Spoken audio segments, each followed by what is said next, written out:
놀라운 발견이 전 세계를 뒤흔들고 있습니다. 1985년 에어 조던 1의 내부에서 한글 문구가 발견된 것입니다. 최고의 품질이라는 이 문구는 스니커즈 역사에 숨겨진 비밀을 드러냈습니다. 지난 1985년 NBA를 한 시대에 뒤흔든 전설이 탄생했습니다. 시카고 불스의 유니폼을 입고 코트를 누빈 21세의 마이클 조던은 데뷔 시즌부터 폭발적인 득점력과 화려한 덩크로 단숨에 리그 최고 스타로 떠올랐죠. 그가 신었던 에어 조던 1은 NBA 규정을 정면으로 위반하며 저항 정신의 상징이 되었고, 나이키는 이를 통해 농구화 시장을 단숨에 접수했습니다. 그로부터 40년이 지난 지금까지도 에어 조던 1은 문화적 아이콘으로 자리매김하고 있습니다. 그런데 이 전설적인 신발에 놀라운 비밀이 숨겨져 있었습니다. 빈티지 복원으로 유명한 해외 수집가들이 에어 조던 1을 수리하는 과정에서 내부에 한글로 새겨진 최고의 품질이라는 문구를 발견한 것입니다. 처음에는 우연이라 생각했지만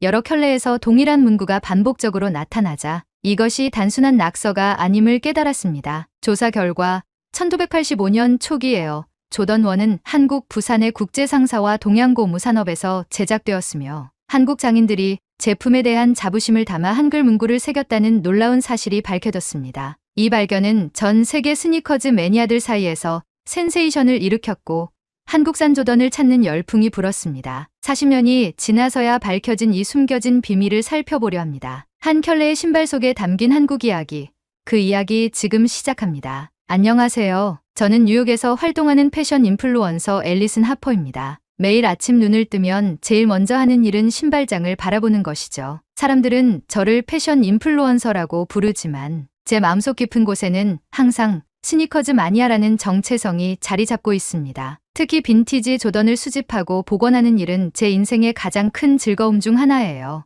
유튜브 채널을 시작한 지 이제 4년이 되었습니다. 처음에는 단순한 취미로 시작했던 일이 지금은 수백만 명이 구독하는 채널로 성장했어요. 스니커즈의 숨겨진 역사 시리즈가 특히 인기를 끌었죠. 낡고 버려진 스니커즈를 복원하면서 그 신발에 담긴 이야기를 풀어내는 콘텐츠였습니다. 시청자들은 단순한 신발이 아닌 시대와 문화의 아이콘으로서 스니커즈를 바라보게 되었다고 말하곤 해요. 그러던 어느 날 제 인생을 바꿀 소식을 접하게 됐어요. 1985년 오리지널 에어 조던 1 모델이 경매에 나온다는 소식이었습니다. 이건 그냥 평범한 조던이 아니었죠. 마이클 조던이 신발 계약을 맺고 처음으로 출시한 그 전설적인 모델이었습니다. 경매 당일 제 심장은 미친 듯이 뛰었어요. 다른 컬렉터들과의 치열한 입찰 끝에 결국 그 신발은 제 것이 되었습니다. 거의 한 달치 월세와 맞먹는 금액이었지만 그 순간만큼은 아무런 후회도 없었어요. 박스를 열었을 때의 그 설렘은 아직도 생생합니다. 약간 변색되고 접착제가 벌어진 상태였지만 그것은 확실히 진품이었죠. 조던이 처음 신었던 그 신발. 내가 직접 복원해보겠어. 카메라를 향해 이렇게 외치며 특별 복원 프로젝트를 시작했어요. 시청자들의 반응은 폭발적이었습니다. 복원 과정을 담은 영상은 일주일 만에 100만 조회수를 넘었고 팬들은 다음 영상을 기다리며 설레했죠. 복원은 생각보다 쉽지 않았습니다. 낡은 가죽을 부드럽게 하고 변색된 부분을 복원하고 떨어진 접착제를 다시 붙이는 과정은 인내와 정확성을 요구했어요. 하지만 저는 즐겼습니다. 이 신발에 새 생명을 불어넣는 과정이 마치 시간 여행을 하는 것 같았거든요. 작업 사흘째 되던 날 발바닥 부분의 접착제를 제거하기 위해 신발을 완전히 분해했어요. 그리고 그때 제 눈에 들어온 것은 평생 잊지 못할 모습이었습니다. 밑창 안쪽 일반인은 절대 볼 수 없는 곳에 낯선 문자가 새겨져 있었죠. 뭐야? 이게 뭐지? 한글? 처음에는 제 눈을 의심했어요. 하지만 분명했습니다. 그것은 한글이었고 나중에 알게 된 사실이지만 최고의 품질이라는 문구였어요. 어떻게 미국 농구 슈퍼스타의 신발 속에 한글이 새겨져 있을 수 있을까요? 이건 분명 장난이 아니었습니다. 인터넷을 뒤져봐도 이런 정보는 전혀 없었어요. 조던 1 모델의 제조 과정에 관한 수많은 글과 영상이 있었지만 어느 누구도 한글에 대해서는 언급하지 않았습니다. 이건 무언가 특별한 발견이 틀림없었죠. 그리고 저는 이 미스터리를 파헤치기로 결심했습니다. 다음 영상을 찍기 전에 저는 이 한글의 비밀을 밝혀내기로 마음먹었습니다. 복원 작업을 잠시 멈추고 본격적인 조사에 들어갔습니다. 첫 번째로 나이키 본사에 이메일을 보냈지만 돌아온 답변은 실망스러웠어요. 1985년 제품에 대한 세부, 제조 정보는 더 이상 보관하고 있지 않다는 형식적인 대답뿐이었죠. 하지만 저는 쉽게 포기하지 않았습니다. 온라인 스니커즈 커뮤니티에 이 발견을 공유했고 수십 명의 컬렉터들이 자신들의 조던 1 모델을 다시 확인하기 시작했어요. 대부분은 후기 복각 모델이라 한글이 없었지만 놀랍게도 몇몇 원조 컬렉터들이 비슷한 발견을 했다는 메시지가 오기 시작했습니다. 온갖 추측이 쏟아졌죠. 짝퉁이 아니냐는 의심부터 역사적 발견이라는 흥분까지 반응은 다양했습니다. 가장 흥미로운 메시지는 조던 슈즈 역사를 연구하는 한 학자로부터 왔어요. 그는 나이키가 초기에 생산 비용을 절감하기 위해 아시아 국가들과 계약했다는 이야기를 들려주었습니다. 특히 한국이 주요 생산지 중 하나였다는 사실이었죠. 이 정보는 충격적이었어요. 미국 문구의 상징인 에어, 조던 신발이 실은 한국에서 제작되었다니. 그것도 첫 번째 모델부터 말입니다. 믿기지 않는 마음으로 더 깊이 조사를 진행했죠. 더 깊이 파고들수록 놀라운 사실들이 드러났어요. 1980년대 초 나이키는 급격한 성장 속에서 생산 기지를 해외로 확장했고 한국의 국제상사 프로스펙스와 동양고무 산업르카프의 나이키 제품의 주요 제조를 담당했다는 사실을 알게 되었습니다. 특히 부산에 있는 공장에서 에어 조던 1 모델이 생산되었다는 구체적인 정보까지 찾아냈죠. 내 머릿속은 혼란스러웠습니다. 이것은 단순한 호기심을 넘어선 역사적 발견이었어요. 왜 이런 중요한 사실이 지금까지 널리 알려지지 않았을까? 흥분과 의문이 교차하는 순간이었죠. 한국어를 아는 친구에게 신발 속 문구를 번역해달라고 부탁했어요. 최고의 품질이라는 뜻이라고 했죠. 단순한 제조 라벨이 아니라 자부심을 담은 메시지였던 겁니다. 이 발견은 단순히 스니커즈의 역사를 넘어 글로벌 제조업에 숨겨진 이야기를 담고 있었어요. 저는 결심했습니다. 이 이야기를 제대로 파헤치기 위해 직접 한국으로 가야겠다고요. 그것도 부산으로 말이죠. 신발이 만들어진 그 도시로 직접 가서 혹시 아직도 그때의 이야기를 기억하는 사람들을 만나봐야겠다는 생각이 들었어요. 여행 계획을 세우는 동안 저는 예비 영상을 하나 올렸습니다. 에어, 조던 1 모델에 숨겨진 비밀 한글을 발견하다라는 제목으로요. 영상은 순식간에 퍼져나갔어요. 댓글은 폭발적이었고 많은 사람들이 충격과 호기심을 표현했습니다. 쏟아지는 반응들 속에서 저는 이번 발견이 단순한 호기심거리가 아니라 진지한 역사적 탐구가 될 수 있음을 깨달았습니다. 이것은 스니커즈 문화를 넘어 글로벌 제조업의 역사, 그리고 숨겨진 문화적 연결고리에 관한 이야기였어요. 한국행 비행기를 예약하면서 저는 설렘과 긴장이 교차했습니다. 이것은 단순한 여행이 아니라 스니커즈 역사의 미스터리를 푸는 여정이었으니까요. 저는 노트북을 열고 지금까지 알아낸 모든 정보를 정리했어요. 1985년 나이키, 한국, 부산, 조던. 이 키워드들이 어떻게 연결되는지 그리고 그 연결 속에 숨겨진 이야기가 무엇인지 찾아내겠다는 결심이 섰습니다. 비행기 탑승 시간이 다가오면서 저는 유튜브에 짧은 예고편을 하나 더 올렸어요. 다음 영상은 한국 부산에서 찍을 예정입니다. 에어, 조던의 진짜 탄생 이야기를 찾아서 14시간의 비행 끝에 인천국제공항에 도착했습니다. 시차 적응도 안 된 상태로 곧바로 부산행 기차에 몸을 실었어요. 창밖으로 스쳐 지나가는 한국의 풍경이 낯설면서도 묘하게 친근하게 느껴졌죠. 그동안 찾아본 자료에 따르면 부산은 1980년대 한국 신발 산업의 중심지였습니다. 특히 사상구 지역에는 수십 개의 신발 공장이 밀집해 있었다고 해요. 부산에 도착한 첫날, 저는 현지 가이드의 도움을 받아 구 산업지역을 둘러보기 시작했습니다. 과거 신발 공장들이 있던 자리는 이제 대부분 현대적인 건물로 바뀌어 있었어요. 하지만 몇몇 오래된 건물들은 아직도 그 시절의 흔적을 간직하고 있었죠. 이 지역이 한때 한국 신발 산업의 메카였다는 사실이 놀라웠습니다. 1970년대부터 90년대까지 부산의 신발 공장들은 세계 시장의 상당 부분을 차지했었다고 합니다. 나이키, 아디다스 같은 글로벌 브랜드들의 신발도 여기서 제작되었다는 사실이 신기했어요. 그날 저녁 지역 신문사에 연락해 도움을 요청했어요. 기자 한 명이 흥미롭게 받아들이며 1985년 당시 나이키 제조와 관련된 인물을 찾아보겠다고 약속했습니다. 그리고 이틀 후 기적 같은 연락이 왔죠. 김동수라는 분을 찾았다는 연락을 받았습니다. 88세의 노신사인데 당시 국제상사의 생산 책임자였다고 했죠. 아직도 정신이 맑으시고 나를 만나고 싶어 하신다는 말에 가슴이 두근거렸어요. 이건 정말 행운이었습니다. 실제로 오리지널 에어,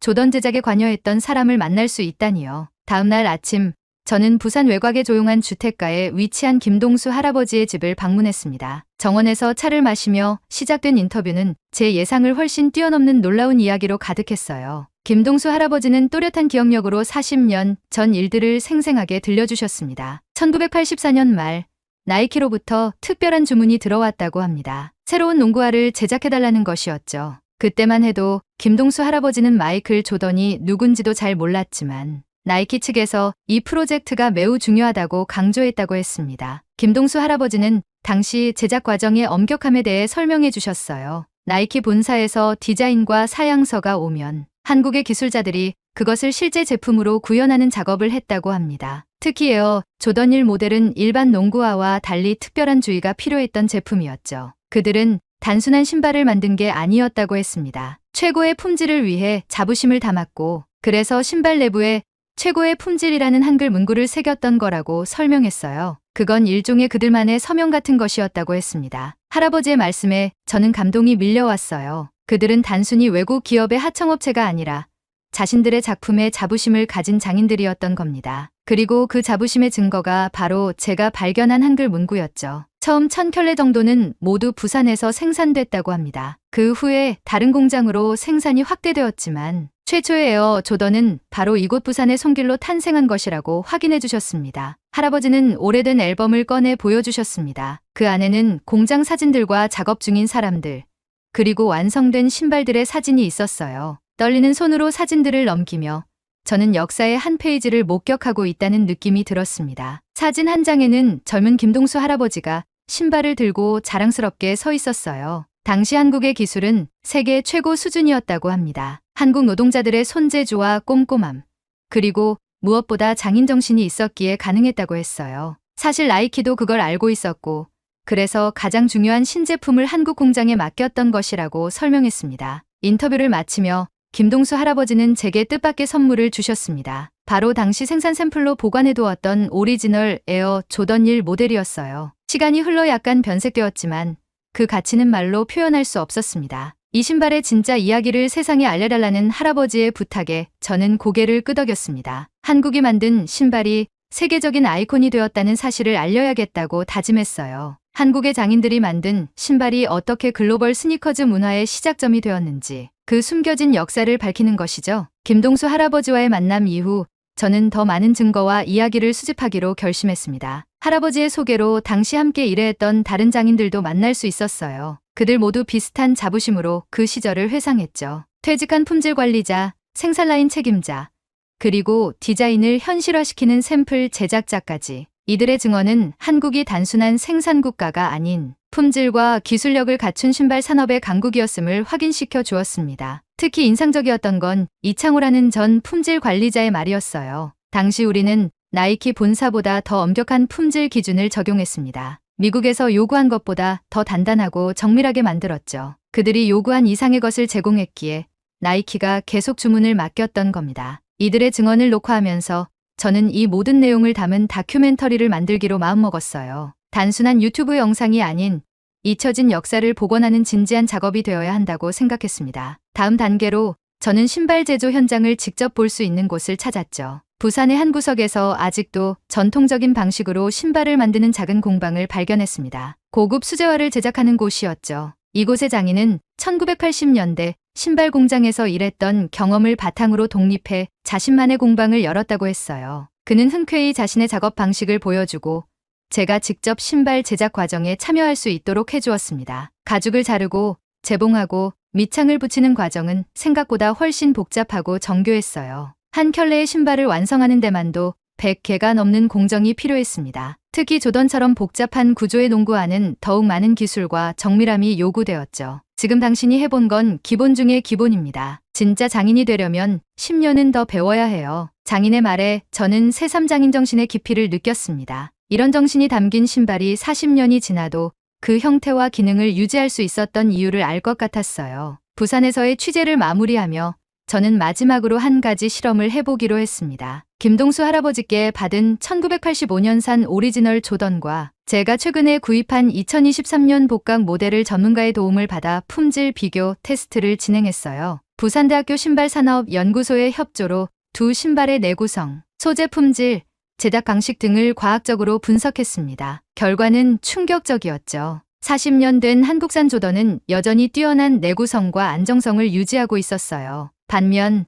최신 모델은 소재의 질이 떨어지고 접착 부분이 약하다는 평가를 받았습니다. 이건 놀라운 결과네요. 연구소 책임자의 말이 기억에 남습니다. 40년 전 기술로 만든 신발이 현대의 최신 기술로 만든 신발보다 품질이 뛰어나다니 정말 놀랍습니다. 이건 단순한 기술의 문제가 아니라 장인 정신의 차이라고 봐야겠네요. 테스트 결과를 바탕으로 저는 두 신발을 비교하는 영상을 촬영했습니다. 1985년 한국산 조던 40년이 지나도 멀쩡한 상태. 2023년 해외 생산 조던 1년 만에 바닥이 떨어지고 접착면이 벌어진 상태. 이 비교 영상은 제 채널에서 가장 높은 조회수를 기록했어요. 이건 말도 안 돼. 한국에서 만든 조던이 훨씬 품질이 좋아. 저는 영상에서 이렇게 외쳤고 시청자들의 반응은 폭발적이었습니다. 전 세계 스니커즈 팬들이 한국산 빈티지 조던에 관심을 갖기 시작했어요. 경매 사이트에서는 한국 생산 마크가 있는 빈티지 조던의 가격이 급등했습니다. 저는 또한 이 발견을 스니커즈 전문 매체들에 제보했어요. 여러 매체들이 관심을 보였고 인터뷰 요청이 쏟아졌습니다. 이제 이 이야기는 저 혼자만의 것이 아닌 스니커즈 커뮤니티 전체가 주목하는 주제가 되었어요. 부산에서의 마지막 날, 저는 김동수 할아버지를 다시 찾아가 지금까지의 성과를 공유했습니다. 할아버지는 환하게 웃으며 제 손을 꼭 잡아주셨어요. 고맙습니다. 우리의 자부심이 세상에 알려지게 되어 기쁩니다. 부산에서 서울로 이동하는 기차 안에서 저는 지금까지 취재한 내용을 정리하며 잠시 생각에 잠겼습니다. 한국이 조던의 첫 신발을 만들었다는 사실이 왜 세상에 널리 알려지지 않았는지 의문이 들었어요. 혹시 나이키가 의도적으로 이 사실을 감추려 했던 것일까? 아니면 단순히 시간이 흐르면서 잊혀진 역사의 일부였을까? 이런 생각을 하다 보니 서울에 도착했습니다. 서울은 부산과는 또 다른 분위기였어요. 현대적인 도시 풍경과 활기찬 에너지가 느껴졌죠. 호텔에 짐을 풀고 바로 현지 스니커즈 전문가를 만나기 위해 약속 장소로 향했습니다. 한국 스니커즈 문화의 대부라 불리는 박준호 씨와 서울 성수동의 작은 카페에서 만났어요. 박준호 씨는 스니커즈의 역사뿐 아니라 현재 한국 스니커즈 문화에 대해서도 해박한 지식을 가지고 있었습니다. 한국 신발 산업의 전성기였던 80년대에서 90년대 초반까지는 정말 놀라운 시기였다고 합니다. 당시 한국은 세계 신발 시장의 상당 부분을 점유하고 있었고 품질 면에서도 최고 수준이었다고 해요. 하지만 90년대 중반부터 생산기지가 임금이 더 싼 다른 아시아 국가들로 옮겨가기 시작했고 한국의 신발 산업은 서서히 쇠퇴했다고 합니다. 그의 설명을 들으며 저는 그 시대의 흐름을 이해할 수 있었어요. 한국이 빠르게 산업화되고 경제 성장을 이루면서 임금이 올라가고 생산 비용이 증가했던 것이죠. 결국 글로벌 기업들은 더 저렴한 생산지를 찾아 떠났고 한국의 신발 제조 역사는 점차 잊혀져 갔습니다. 하지만 최근 몇 년 이런 흐름의 변화가 생기고 있다고 합니다. 품질과 장인정신에 대한 관심이 높아지면서 일부 프리미엄 브랜드들은 다시 제조 품질을 중시하기 시작했다고 해요. 프로스펙스 같은 한국 브랜드도 국내 생산을 유지하며 품질을 강조하고 있다고 합니다. 그날 밤 저는 서울의 한 복원 장인을 만나 부산에서 가져온 한국산 조던과 최근 구매한 조던의 상태를 더 자세히 비교해보기로 했습니다. 한국에서 가장 유명한 스니커즈 복원 전문가로 알려진 그는 두 신발을 꼼꼼히 살펴본 후 놀라운 분석을 들려주었어요. 이 90년대 신발의 솔기, 재봉, 접착 상태를 보면 40년이 지났는데도 거의 완벽한 상태를 유지하고 있다고 합니다. 반면 최근 모델은 벌써 접착제가 벌어지고 가피와 솔이 분리되기 시작했다고 해요. 솔직히 말해서 요즘 신발은 일회용품에 가까워졌다는 의견을 들려주었습니다. 복원장인은 또한 옛날 신발에 사용된 가죽과 고무의 품질이 현재 사용되는 것보다 훨씬 뛰어나다고 설명했습니다. 이건 단순히 기술의 문제가 아니라 제작 철학의 차이라고 했어요. 예전에는 신발을 오래 신을 수 있도록 만들었지만 지금은 빨리 소비하고 새 제품을 구매하도록 유도하는 방식으로 변했다고 지적했습니다. 이 모든 취재 내용을 바탕으로 저는 호텔로 돌아와 특별한 영상을 제작했습니다. 한국산 조던에 숨겨진 비밀 품질 비교 테스트라는 제목의 이 영상에서 저는 과학적 테스트와 전문가의 분석을 통해 한국산 조던이 현대 제품보다 품질 면에서 얼마나 우수한지를 상세히 보여주었어요. 영상을 업로드하자마자 반응은 폭발적이었습니다. 전 세계 스니커즈 커뮤니티에서 이 영상은 뜨거운 토론을 불러일으켰어요. 많은 팬들이 나이키 다시 한국에서 만들자라는 해시태그를 만들어 공유하기 시작했습니다. 이제 이 이야기는 단순한 호기심에서 글로벌 브랜드의 제조 관행에 대한 진지한 의문으로 확대되고 있었어요. 영상 업로드 후 반응을 지켜보면서 저는 서울의 스트릿 패션과 스니커즈 문화를 더 깊이 경험하기 위해 다시 거리로 나섰습니다. 박준호 씨의 추천으로 먼저 찾은 곳은 성수동이었어요. 예전 공장지대가 힙한 문화 공간으로 탈바꿈한 이곳은 서울의 브루클린이라고 불린다고 합니다. 골목마다 독특한 컨셉의 편집숍과 카페, 그리고 수제화 공방들이 자리 잡고 있었어요. 한 수제화 공방에 들어가 보니 장인이 정성스럽게 신발을 만드는 모습이 보였습니다. 그의 손놀림은 김동수 할아버지를 떠올리게 했어요. 대량 생산에서 벗어나 품질과 디자인에 중점을 둔 소규모 장인들의 움직임이 인상적이었습니다. 놀랍게도 이들 중 일부는 김동수 할아버지처럼 과거 대형 신발 공장에서 일했던 경험을 가지고 있었죠. 성수동의 한 스니커즈 편집숍 주인은 최근 한국 젊은이들 사이에서 빈티지 신발에 대한 관심이 높아지고 있다고 설명했습니다. 특히 한국에서 생산된 빈티지 신발들이 희소성과 품질 때문에 큰 인기를 끌고 있다고 했어요. 그는 자신의 컬렉션 중 80년대 한국산 신발들을 보여주었는데 그 디자인과 품질이 놀라울 정도로 현대적이고 견고했습니다. 한 젊은 디자이너는 자신의 할아버지가 부산 신발 공장에서 일했던 경험을 물려받아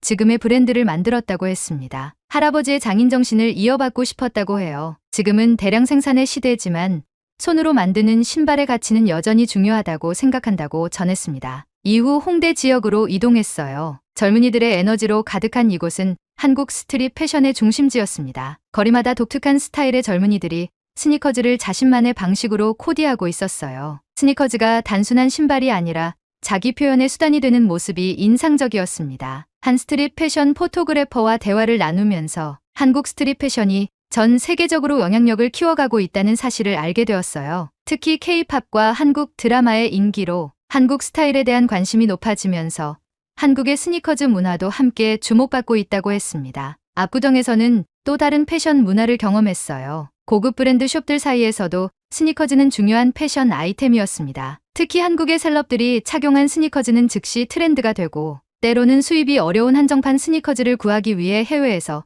한국으로 직구를 하는 경우도 있다고 했어요. 서울의 스니커즈 문화를 체험하면서 저는 여기서 단순히 스니커즈를 신는 것이 아니라 하나의 문화로 발전시키고 있다는 생각이 들었습니다. 신발이 단순한 발의 보호 장치가 아니라 자신의 취향과 개성을 드러내는 중요한 표현 수단이 된 거죠. 한국 스니커즈 협회의 한 관계자와의 인터뷰에서 최근 한국의 젊은 디자이너들이 새로운 신발 브랜드를 론칭하면서 한국 신발 산업에 새로운 바람을 불어넣고 있다는 이야기를 들었습니다. 이들은 글로벌 트렌드와 한국적 감성을 접목시켜 독특한 디자인의 스니커즈를 선보이고 있었어요. 이런 브랜드들이 점차 해외에서도 인정받기 시작하면서 한국이 단순한 신발 생산국이 아닌 트렌드를 이끄는 나라로 변모하고 있다는 것을 실감할 수 있었습니다. 서울에서의 마지막 날, 저는 동대문 디자인 플라자에서 열린 한국 패션 위크 행사에 참석했어요. 이곳에서는 한국의 전통적인 제조 기술이 현대 패션과 만나는 흥미로운 모습을 볼 수 있었습니다. 특히 윤기를 끈 것은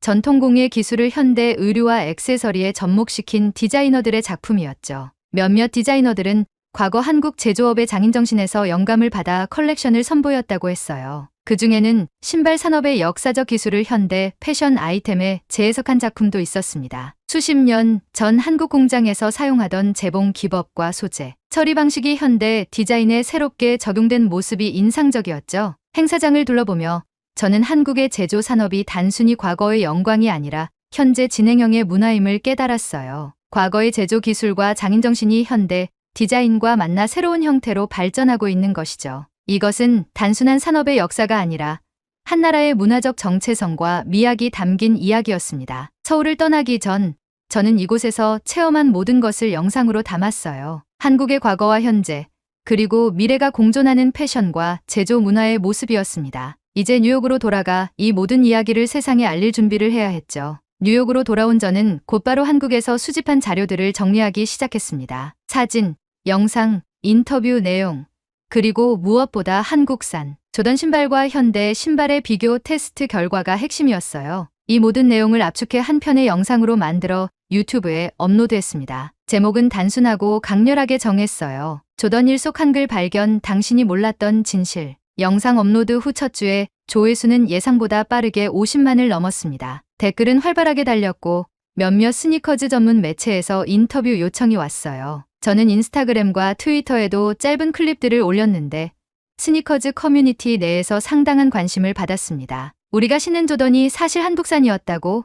이것이 팬들의 가장 큰 반응이었죠. 주로 하드코어 스니커즈 팬들과 신발 역사에 관심 있는 사람들 사이에서 이 영상이 공유되기 시작했습니다. 몇몇 신발 블로그와 웹진에서는 제 발견을 다룬 후속 기사를 게재했어요. 컬렉터들 사이에서 1985년 한국산 에어 조던 1 모델에 대한 관심이 높아졌습니다. 이베이와 같은 경매 사이트에서는 한글 마크가 있는 오리지널 조던의 가격이 이전보다 약 50% 정도 상승했어요. 몇몇 열성 컬렉터들은 자신이 소장하고 있던 조던 1 모델을 재확인하는 모습을 소셜미디어에 공유하기 시작했습니다. 뉴욕과 로스앤젤레스의 몇몇 빈티지 스니커즈 전문점에서는 한국산 초기 조던 모델을 찾는 문의가 증가했다고 해요. 한 매장은 작은 코너를 마련해 메이드 인 코리아 빈티지 스니커즈를 특별 전시하기도 했습니다. 흥미롭게도 몇몇 오래된 컬렉터들은 이미 한글 마크의 존재를 알고 있었다며 연락해왔어요. 그들 중 일부는 그것이 특별한 의미가 있다고 생각하지 않았거나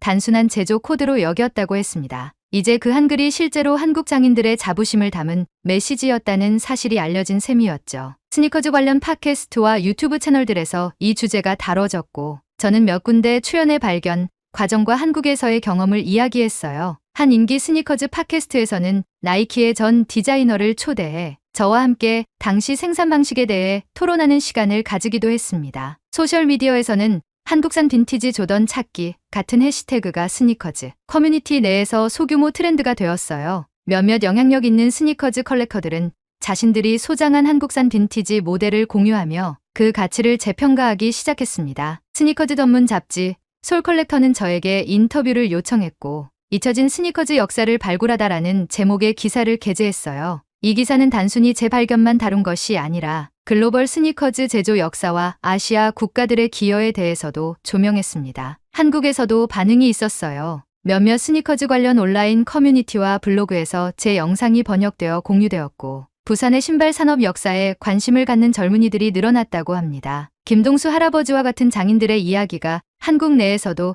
새롭게 조명받기 시작했어요. 물론 모든 반응이 열광적이지는 않았습니다. 일부 신발 브랜드 관계자들은 이러한 역사적 발견에 대해 공식적인 언급을 피했고 몇몇 회의적인 사람들은 한글 마크의 의미를 과대 해석하는 것 아니냐는 의견을 내기도 했어요. 그러나 대체로 스니커즈 커뮤니티는 이러한 역사적 발견에 긍정적으로 반응했습니다. 이런 관심 속에서 저는 한국의 신발 제조 역사에 관한 더 심층적인 다큐멘터리를 준비하기 시작했어요. 한국의 한 방송사에서도 연락이 와서 부산의 신발 산업 역사에 관한 특집 프로그램 제작에 제가 참여해줄 것을 요청했습니다. 가장 보람 있었던 순간은 김동수 할아버지로부터 감사 편지를 받았을 때였어요. 할아버지는 소녀의 도움을 받아 이메일을 보내셨는데 자신들의 이야기를 세상에 알려준 것에 대한 감사의 마음을 전해주셨습니다. 그것은 제게 이 모든 노력이 가치 있었음을 확인시켜주는 순간이었어요. 이 경험을 통해 저는 단순한 신발 리뷰어나 패션 인플루언서를 넘어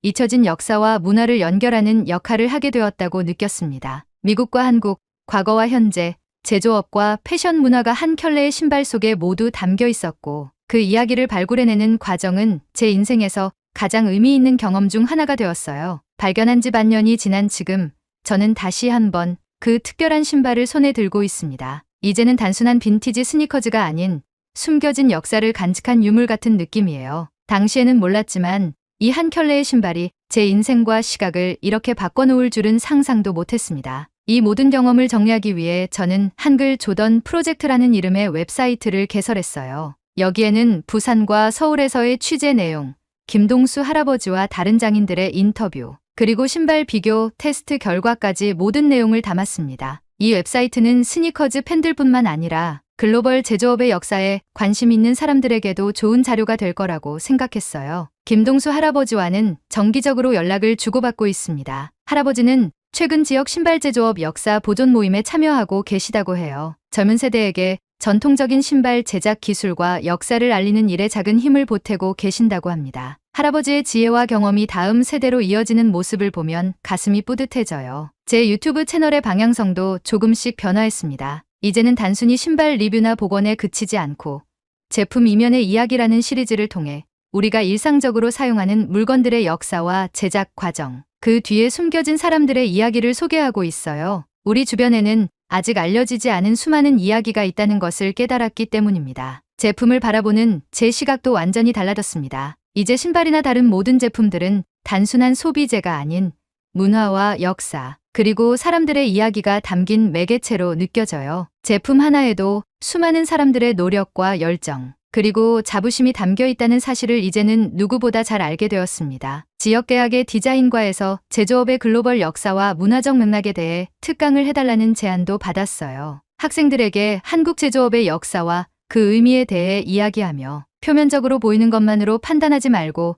더 깊이 들여다볼 것을 강조했습니다. 우리가 일상적으로 사용하는 물건들 속에는 항상 더 깊은 이야기가 숨어 있으니까요. 한국에서는 부산시가 신발 산업 역사를 포함한 지역, 산업 유산을 기록하는 아카이브 프로젝트를 시작했다는 소식이 들려왔어요. 김동수 할아버지를 비롯한 장인들의 증언과 자료가 중요한 자료로 수집되고 있다고 합니다. 제가 찍은 영상과 사진 자료도 일부 기증했는데 이 역사적 기록을 보존하는데 작게나마 기여할 수 있어 기쁩니다. 최근에는 한두께 미국인 대학생으로부터 의미 있는 메시지를 받았어요. 그는 제 영상을 보고 자신의 할아버지가 부산에서 제조업에 종사했다는 사실에 관심을 갖게 되었다고 합니다. 이를 계기로 가족의 역사를 더 깊이 탐구하게 되었고 할아버지와의 대화를 통해 가족의 뿌리와 이민 이야기를 더 깊이 이해하게 되었다고 해요. 이런 이야기를 들을 때마다 제가 한 일이 단순한 발견을 넘어 사람들에게 의미 있는 영향을 미치고 있다는 사실에 감사함을 느낍니다. 이제 저는 종종 이런 생각을 합니다. 제품의 가치는 단순히 브랜드 이름이나 디자인만이 아니라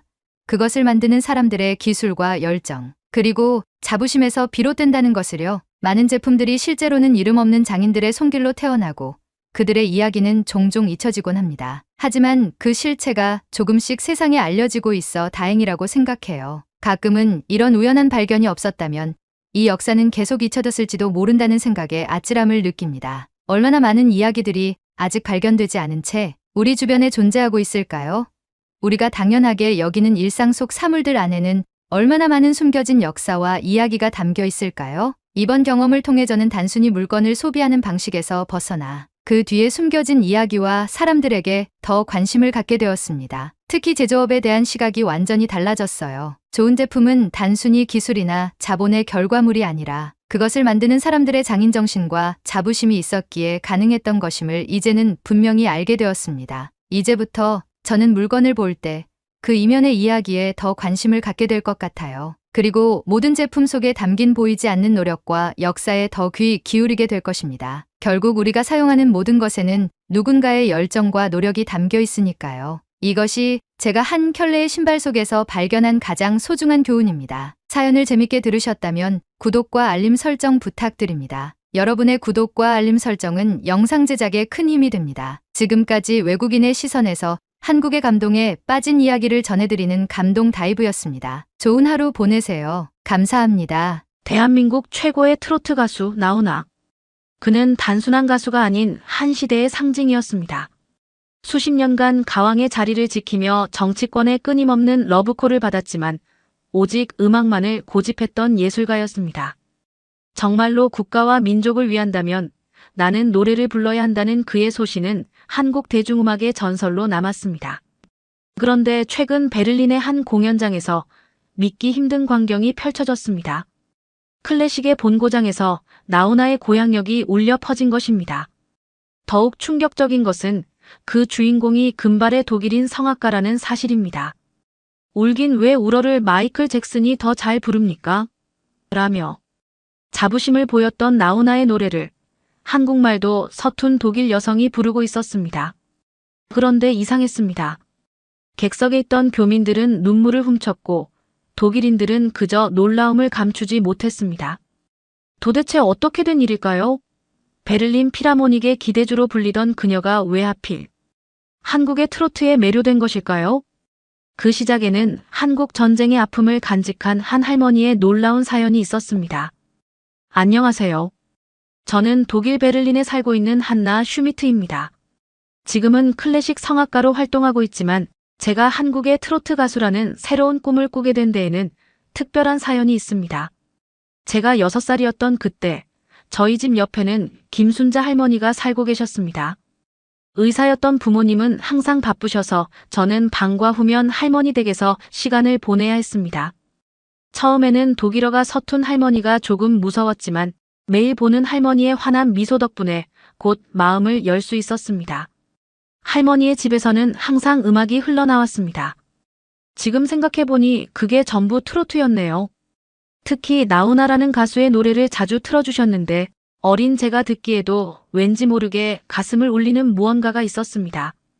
그 중에서도 고향역이라는 노래는 할머니께서 특별히 아끼시던 곡이었습니다. 할머니는 음악과 함께 늘 고향 이야기를 들려주셨습니다. 어린 시절 매일 기차역에서 보냈던 시간들, 역전 시장의 활기찬 모습, 멀리서 들려오는 기차 소리까지. 할머니의 이야기 속에서 저는 한 번도 가보지 않은 한국의 모습을 생생하게 그려볼 수 있었습니다. 할머니께서는 제게 한국어로 노래를 가르쳐 주시기 시작했습니다. 고향역이란 노래였는데 독일어만 할 줄 아는 저에게 한국어 가사를 가르치시느라 정말 애를 많이 쓰셨습니다. 지금도 그때 배운 가사가 선명히 기억납니다. 제 발음이 얼마나 엉망이었을지 상상이 되지만 할머니는 항상 기뻐하시며 칭찬해 주셨습니다. 할머니의 집에서는 늘 맛있는 한국 음식 냄새가 났습니다. 특히 김밥을 만드실 때면 항상 고향역을 부르셨는데 그때마다 부엌은 행복한 기운으로 가득 찼습니다. 할머니께서는 이 노래가 역전에서 도시락을 파시던 어머니를 생각나게 한다고 하셨습니다. 지금도 김밥을 먹을 때면 그때의 할머니 모습이 떠오릅니다. 어느 날 숙제를 하고 있던 저는 할머니가 고향역을 부르시다가 눈물을 흘리시는 모습을 보았습니다. 그제야 저는 이 노래가 단순한 노래가 아니라는 것을 깨달았습니다. 그리운 내 고향 언제나 그립다라는 가사를 부르실 때마다 할머니의 목소리에는 깊은 그리움이 묻어났습니다. 할머니는 젊은 시절 독일인 의사였던 할아버지를 만나 베를린으로 오시게 되었다고 합니다. 하지만 할아버지는 제가 태어나기 전에 돌아가셨고 할머니는 줄곧 혼자 사시면서 고향을 그리워하셨던 거였습니다. 한국에 계신 손주들 이야기를 하실 때면 할머니의 목소리에는 늘 그리움이 묻어났습니다. 주말이면 할머니는 저를 데리고 베를린의 한인 교회에 가셨습니다. 그곳에서 저는 처음으로 다른 문화를 경험했습니다. 교회에서도 찬송가와 함께 한국 노래가 흘러나왔고 그곳의 모든 할머니들이 저를 친손주처럼 예뻐해 주셨습니다. 할머니는 제게 한국의 전통악기도 보여주셨습니다. 장구도 있었고 작은 소리가 나는 징도 있었죠. 지금 생각해보면 제가 음악의 길을 걷게 된 것도 이때의 영향이었을지 모릅니다. 다른 문화의 음악이 이렇게 마음을 울릴 수 있다는 걸 어린 나이에 경험했으니까요. 제가 10살이 되던 해 할머니는 갑자기 한국으로 돌아가신다는 말씀을 하셨습니다. 그때 처음으로 제 마음이 이렇게 아플 수 있다는 걸 알았습니다. 할머니는 한국에 있는 가족들이 보고 싶다고 하셨지만 저는 왠지 그것보다 더 깊은 이유가 있을 것 같았습니다. 마지막으로 할머니를 뵈었던 날은 베를린의 쌀쌀한 가을 아침이었습니다. 공항으로 배웅을 나갔을 때 할머니는 저에게 낡은 카세트 테이프 하나를 건네주셨습니다. 그동안 할머니가 늘 틀어두시던 그 음악들이 담긴 테이프였습니다. 나중에 크면 꼭 한국에 놀러 오렴이라는 말씀과 함께 저를 꼭 안아주셨는데 그때는 그게 마지막이 될 줄 몰랐습니다. 할머니가 떠나신 후 얼마 되지 않아 부모님께 슬픈 소식을 들었습니다. 할머니가 한국에 도착하시고 얼마 지나지 않아 돌아가셨다는 소식이었습니다. 나중에 알고 보니 할머니는 이미 많이 편찮으셨다고 합니다. 마지막으로 고향에서 생을 마감하고 싶으셨던 거였습니다. 그제야 할머니가 왜 그토록 고향역을 부르시며 우셨는지 조금은 이해할 수 있었습니다. 한동안 저는 할머니가 주신 그 카세트 테이프를 듣지 못했습니다. 너무나도 슬펐기 때문입니다. 테이프는 제 장난감 상자 깊숙이 넣어두었고 마치 그 시절의 기억도 함께 묻어둔 것처럼 지냈습니다. 하지만 시간이 흘러 제가 고등학교에 들어가고 성악을 배우기 시작하면서 문득 그 테이프가 생각났습니다. 테이프를 찾아 틀어보았을 때 저는 오랫동안 참았던 눈물을 터뜨리고 말았습니다. 할머니의 따뜻했던 미소, 김밥을 만들며 부르시던 노래, 한국어를 가르쳐 주시던 순간들. 모든 기억이 물밀듯이 밀려왔습니다. 이제는 제가 성악가가 되었습니다. 하지만 제 마음속에는 또 다른 꿈이 자라나고 있었습니다. 할머니께서 들려주신 트로트의 매력, 그 속에 담긴 깊은 그리움과 정서를 이제는 제가 다른 사람들에게도 전하고 싶다는 것이었죠. 특히 고향역이라는 노래를 통해 할머니의 그 그리움을 저만의 방식으로 표현하는 게 저의 목표였어요. 할머니와의 추억을 가슴에 안고 저는 베를린 음악대학에서 성악을 전공했습니다. 교수님들은 제가 오페라 무대에서 큰 성공을 거둘 거라고 말씀하셨고, 실제로 저는 모차르트의 마술피리에서 밤의 여왕 아리아를 완벽하게 소화해내며 학교의 기대주로 주목받았습니다. 하지만 제 마음 한켠에는 늘 그 낡은 카세트 테이프가 자리 잡고 있었습니다. 어느 날 연습실에서 혼자 연습을 하다가 문득 그 테이프를 듣고 싶어졌습니다. 마침 테이프 플레이어도 있었기에 용기를 내어 틀어보았습니다. 나훈아의 고향역이 흘러나오자 저도 모르게 따라 부르기 시작했습니다. 그런데 이상했습니다. 평소 써오던 클래식 발성으로는 이 노래의 감정을 제대로 전달할 수 없다는 것을 깨달았거든요. 그날 이후 저는 몰래 트로트 연습을 시작했습니다. 유튜브로 나훈아 선생님의 공연 영상을 찾아보며 그분의 창법을 연구했습니다. 클래식과는 전혀 다른 노래 방식이었습니다. 특히 그리운 내 고향이라는 부분에서 나훈아 선생님만의 독특한 창법은 제가 알고 있던 어떤 성악 기법으로도 흉내낼 수 없었습니다. 동료들은 제가 연습실에서 트로트를 부르는 걸 듣고 놀라워했습니다. 어떤 이들은 왜 그런 촌스러운 음악을 하려고 하냐며 충고도 했습니다. 하지만 저는 알고 있었습니다. 트로트가 결코 촌스럽거나 가벼운 음악이 아니라는 것을요. 오히려 그 안에는 한민족의 희로애락이 깊이 담겨 있다는 것을. 마치 할머니의 눈물에 담겨 있던 것처럼 말입니다. 처음에는 발음이 가장 큰 문제였습니다. 독일어와 전혀 다른 한국어의 억양과 발음을 제대로 구사하는 게 쉽지 않았거든요. 특히 그리움이나 고향 같은 감정을 담은 단어들을 제대로 전달하고 싶었습니다. 할머니께서 가르쳐 주신 기초적인 한국어만으로는 부족했기에 한국어 학원도 다니기 시작했습니다. 학원 선생님께 제가 트로트를 배우고 싶다고 말씀드렸더니 처음에는 많이 놀라셨습니다. 하지만 제 진심이 전해졌는지 수업 후에 따로 시간을 내어 가사의 의미도 자세히 설명해 주셨습니다. 고향역의 가사를 배울 때는 할머니께서 항상 하시던 고향 이야기가 떠올라 눈물이 났습니다. 클래식 발성을 하다 트로트 창법으로 바꾸는 것은 생각보다 더 어려웠습니다. 때로는 목이 아프기도 했고 원하는 소리가 나지 않아 좌절하기도 했습니다. 성대를 조이고 비음을 섞어 슬픔을 표현하는 방식이 처음에는 너무나도 낯설었습니다. 하지만 그때마다 할머니의 모습을 떠올렸습니다. 할머니께서 그토록 그리워하시던 그 감정을 제가 노래로 전달하고 싶었거든요. 어느 날은 베를린 한인문화원에서 한국 음악을 전공하는 유학생을 만났습니다. 그분께 제 트로트를 들려드렸더니 의외의 반응이 돌아왔습니다. 독특하네요. 클래식의 섬세함과 트로트의 한이 잘 어우러져요. 처음으로 제가 가야 할 방향이 보이는 것 같았습니다. 그래서 저는 제 방식대로 트로트를 해석하기로 했습니다. 클래식을 통해 배운 호흡과 발성은 그대로 살리되 트로트 특유의 감정과 창법을 접목시키는 것이었죠. 특히 고향역의 후반부 꿈에라도 가고파 부분에서는 오페라의 아리아처럼 감정을 극대화시켜 표현해보기로 했습니다. 공연이 없는 날이면 작은 녹음실을 빌려 연습했습니다. 처음에는 서툴렀지만 점차 제 색깔이 나오기 시작했습니다. 특히 고향역은 제가 가장 자신있게 부를 수 있는 곡이 되었습니다. 할머니의 그리움이 담긴 이 노래를 제가 제 방식으로 표현할 수 있게 된 것이 정말 기뻤습니다. 성악과 교수님께 용기를 내어 제 도전에 대해 말씀드렸습니다. 처음에는 걱정하시는 눈치셨지만 제가 부르는 고향역을 들으시고는 생각이 바뀌신 것 같았습니다.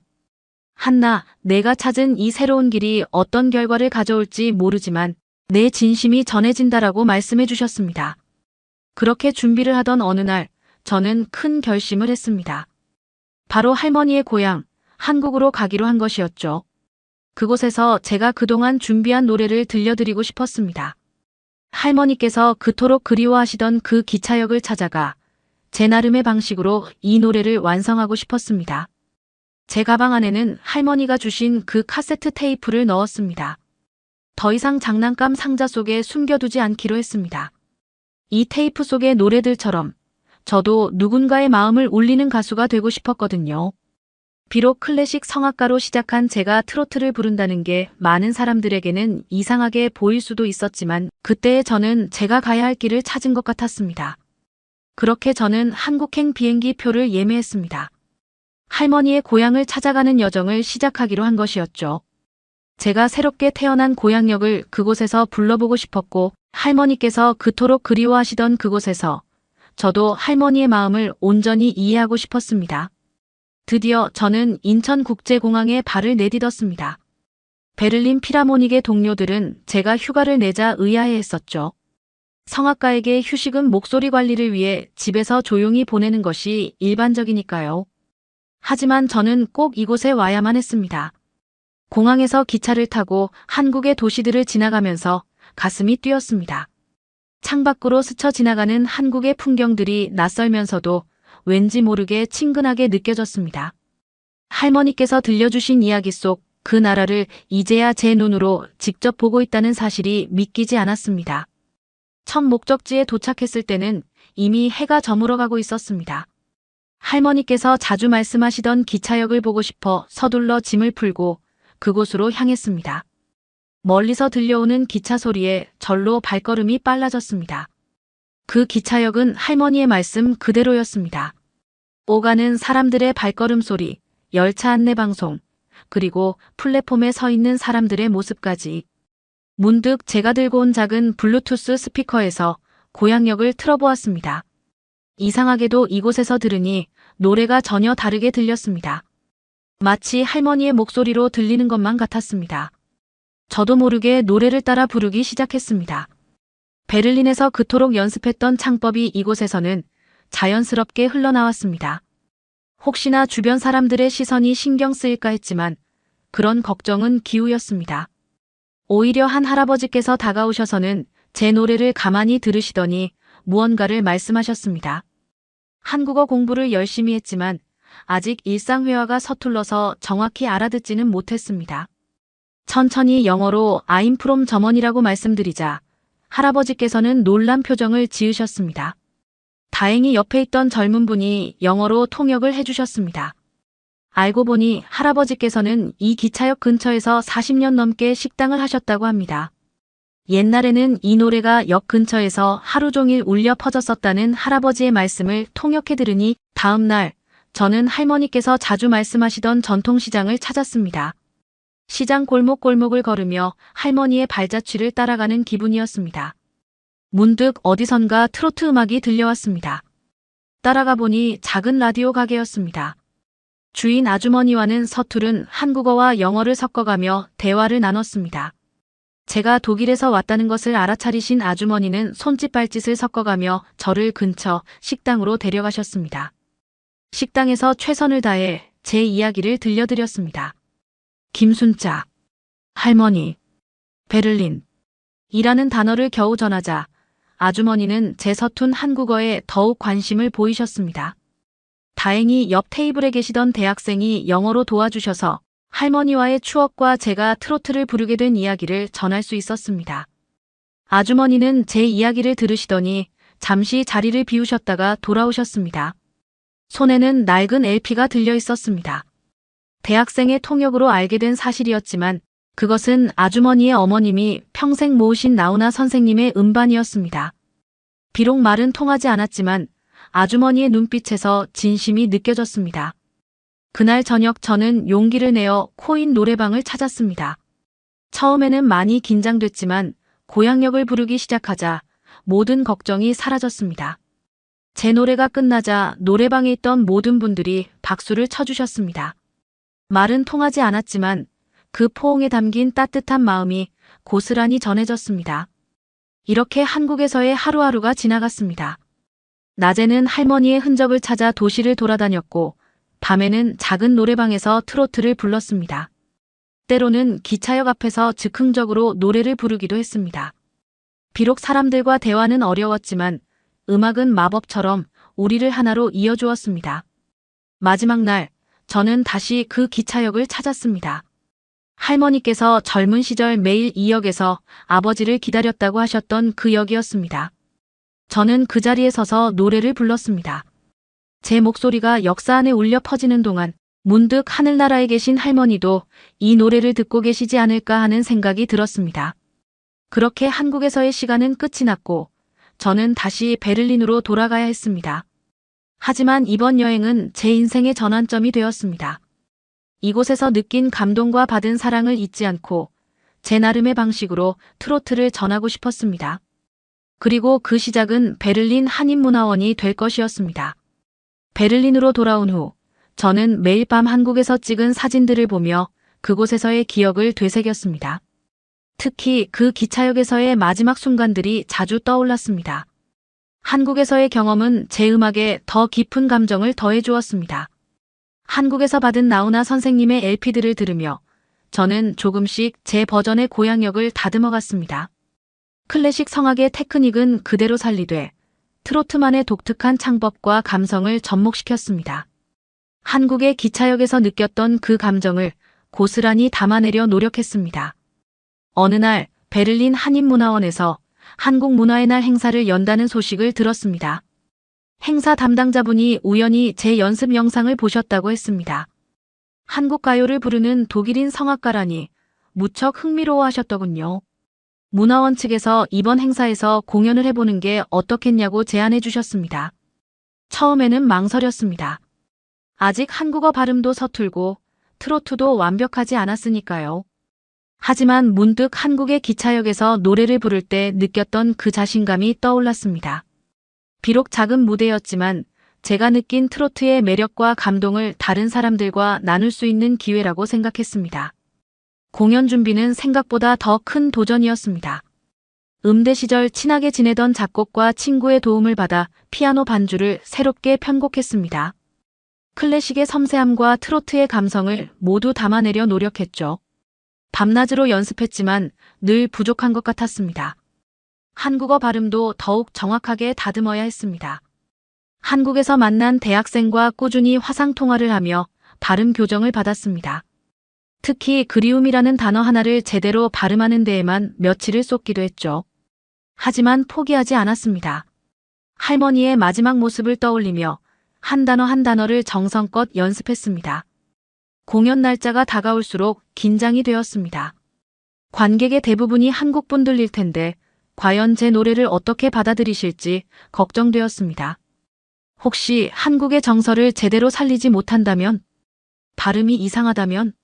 온갖 걱정이 밀려왔지만 이상하게도 두렵지는 않았습니다. 제 가슴 속에는 이미 확신이 자리 잡고 있었으니까요.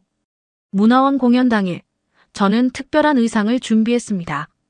한복을 현대적으로 재해석한 무대 의상이었습니다. 한국에서 만난 라디오 가게 아주머니께서 주신 나훈아 선생님의 LP 재킷에서 영감을 받은 디자인이었죠. 작은 공연장이었지만 객석은 가득 찼습니다. 대부분 교민분들이셨고 한국 문화에 관심 있는 독일 분들도 보였습니다. 프로그램에 고향역 마이너스 나훈아 작곡이라고 적혀 있는 것을 보시고는 다들 호기심 어린 표정을 지으셨습니다. 피아노 반주가 시작되자 저는 모든 것을 잊었습니다. 그저 제 마음속에 있는 그리움과 사랑을 온전히 음악에 담아내는데 집중했습니다. 클래식의 우아함과 트로트의 처절한 감성이 하나가 되어 작은 공연장을 채워나갔습니다. 노래가 끝나자 객석에서는 뜨거운 박수와 함께 감동의 탄성이 터져나왔습니다. 특히 앞줄에 계시던 할머님들께서는 눈시울을 붉히시며 박수를 쳐주셨습니다.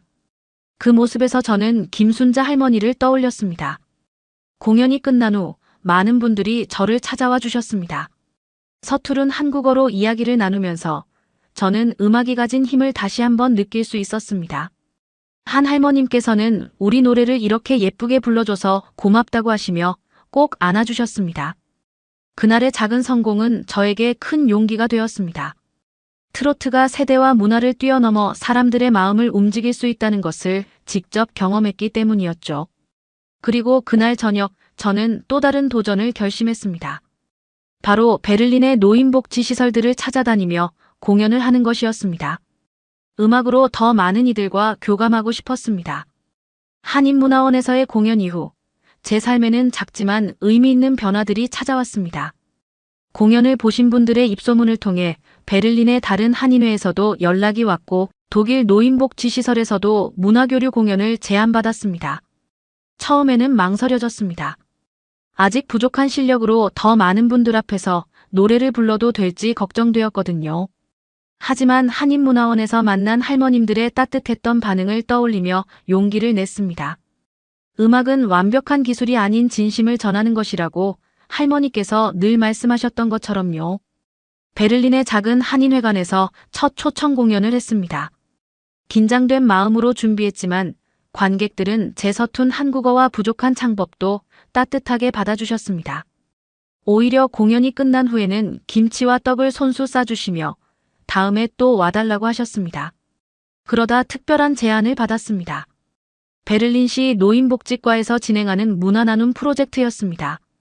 여러 요양원을 돌며 공연하는 프로그램이었는데 독일인이 부르는 한국 노래라는 특별한 구성이 좋은 평가를 받은 것 같았습니다. 첫 요양원 공연은 잊을 수 없는 경험이었습니다. 클래식 곡들을 부른 후 마지막으로 고향역을 불렀는데 처음 듣는 노래였을 텐데도 어르신들이 박자에 맞춰 고개를 끄덕이셨습니다. 한 할머님은 노래가 끝나고 제게 다가오셔서 무슨 내용인지는 모르겠지만 마음이 따뜻해진다고 말씀해 주셨습니다. 그때부터 저는 매주 한 곳씩 요양원을 방문하기 시작했습니다. 때로는 피곤할 때도 있었지만 어르신들의 미소를 보면 모든 피로가 사라졌습니다. 공연이 끝나면 항상 자리에 남아 이야기를 나눴고 어르신들은 자신들의 젊은 시절 이야기를 들려주셨습니다. 특히 기억에 남는 건 한 독일 할아버님과의 만남이었습니다. 그분은 젊은 시절 선원이셨는데 우연히 한국의 항구에 들렀던 추억이 있다고 하셨습니다. 제 노래를 들으시고는 그때의 기억이 떠올랐다며 한국의 따뜻했던 사람들과 거리의 모습을 이야기해 주셨습니다. 그렇게 시작된 문화교류 활동은 조금씩 더 넓어졌습니다. 틈틈이 작은 모임도 만들었는데 한국 노래에 관심 있는 독일인들과 독일 노래를 배우고 싶은 한국인들이 모여 서로의 음악을 나누는 자리였습니다.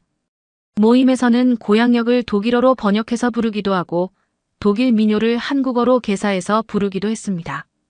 매달 정기적으로 베를린 한인문화원에서도 작은 공연을 열었습니다. 회가 거듭될수록 한국인뿐만 아니라 독일인 관객도 늘어났고 특히 기뻤던 것은 양국의 어르신들이 함께 자리해 주신다는 점이었습니다. 공연을 준비하면서 가끔은 할머니의 모습이 떠올랐습니다. 제가 어린 시절 서툰 발음으로 따라 부를 때마다 기뻐하시던 그 미소가 생각났죠. 그때는 몰랐습니다. 할머니께서 그토록 기뻐하신 이유를. 하지만 이제는 알 것 같았습니다. 음악이란 완벽한 기교나 발음이 아닌 마음을 전하는 것이라는 걸요. 시간이 흘러 이제는 제법 많은 분들이 제 이름을 기억해 주셨습니다. 트로트를 부르는 독일 성악가라는 수식어도 더 이상 낯설지 않았죠. 하지만 저는 거창한 성공이나 유명세를 바라지 않았습니다. 그저 할머니께서 제게 보여주신 것처럼 음악으로 마음과 마음을 이어주는 다리가 되고 싶었습니다. 지금도 가끔 할머니가 주신 그 카세트 테이프를 듣습니다. 테이프 속 노래들은 이제 많이 낡았지만 그 속에 담긴 그리움과 사랑은 여전히 선명합니다. 그리고 저는 그 마음을 이어받아 전하고 있습니다. 비록 작은 공연장에서 혹은 조용한 요양원에서였지만 음악으로 서로의 마음을 나누는 순간만큼은 우리 모두가 하나가 되었으니까요. 지금 생각해보면 트로트라는 음악을 통해 제가 발견한 것은 단순한 노래 그 이상이었습니다. 그 안에는 제가 한 번도 경험하지 못했던 특별한 감정들이 담겨 있었습니다. 기쁨과 슬픔, 그리움과 희망이 이렇게 자연스럽게 어우러질 수 있다는 것이 신기했습니다. 한국이라는 나라는 제게 더 이상 단순한 외국이 아닙니다. 제 피는 독일인이지만 제 마음 한켠에는 어느새 한국인의 감성이 자리 잡았나 봅니다. 그들의 한과 정, 서로를 보듬어주는 따뜻함, 그리고 그 모든 것을 음악으로 승화시키는 특별한 재능까지. 독일에서는 결코 찾아볼 수 없는 이 독특한 문화가 저를 완전히 매료시켰습니다. 이제는 자부심을 가지고 이 노래들을 부릅니다. 세계 어디에서도 찾아볼 수 없는 한국만의 특별한 이야기를 음악으로 전하는 것이 자랑스럽습니다. 제가 느낀 이 감동을 더 많은 사람들과 나누고 싶습니다. 그것이 제가 한국이라는 나라에 그리고 트로트라는 음악에 보답하는 방법이 될 것 같습니다. 사연을 재밌게 들으셨다면 구독과 알림 설정 부탁드립니다. 여러분의 구독과 알림 설정은 영상 제작에 큰 힘이 됩니다. 지금까지 외국인의 시선에서 한국의 감동에 빠진 이야기를 전해드리는 감동 다이브였습니다. 좋은 하루 보내세요. 감사합니다.